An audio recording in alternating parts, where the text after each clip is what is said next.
Top story today, obviously, Teddy, thank you. It is the final stretch leading up to what many experts are calling one of the most consequential U.S. elections in decades. Former U.S. President Donald Trump and Vice President Kamala Harris, well, they were touring battleground states over the weekend, delivering their closing pitches to the American people.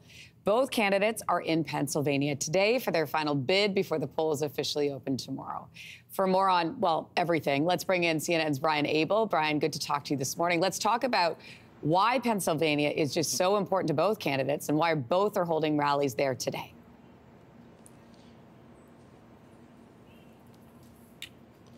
Yeah, good morning, Lindsay. That's because Pennsylvania could be the make or break state. You may have been watching Saturday Night Live. So many Americans were. And one of the bits when Kamala Harris made a cameo there was asking the person, the actress portraying her, if she by chance is registered to vote in Pennsylvania. And that kind of just showcases just how important that state is to this overall election. But it's not the only one. There's plenty of other battlegrounds. You mentioned these campaigns crisscrossing battleground states. It was a pretty dizzying pace over the weekend. I can tell you that Vice President Harris was in Wisconsin, Georgia, North Carolina, and then Michigan on Sunday before heading to Pennsylvania today. The former president, President Trump, he was also pushing in Wisconsin Friday after Michigan. Then Virginia on Saturday. That was an interesting choice, kind of off the battleground beat. And then Pennsylvania, Georgia, and North Carolina on Sunday. You mentioned that they are both in Pennsylvania Pennsylvania today. The former president, he will head to Grand Rapids, Michigan here in the evening to close out his campaign. You know, we started talking about Pennsylvania. I just want to show our viewers how tight it is. So let's break down those polling numbers. So there, look at that. I mean, this is the latest polling by 538. Trump leading Harris by what, less than a percentage point. So what can these candidates do, if anything at this point, in order to win Pennsylvania?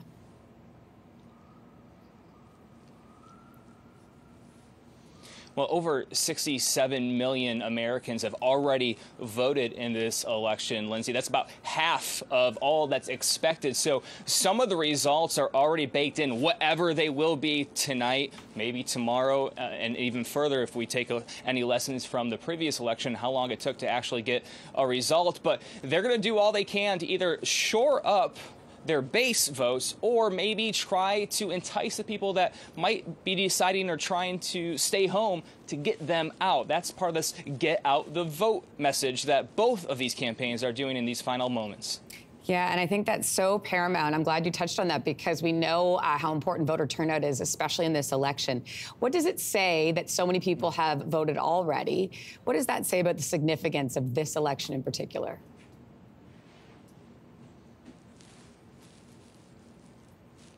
Well, Lindsay, if I'm being honest with you, it's hard. It's kind of hard to have a strong takeaway from that. Yes, 67 million Americans have voted, 67 plus, but at least as of yesterday and the day before, that was still a little bit behind where we were in the previous election. We are seeing some trends that for the first time, Republicans in some battleground states actually took the lead.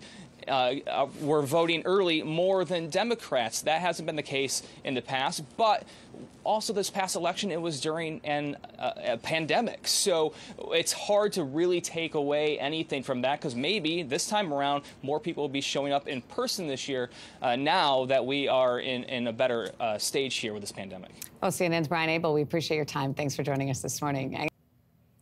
If you liked that video, make sure to subscribe to the Your Morning YouTube feed where you can find all kinds of new content posted every weekday morning.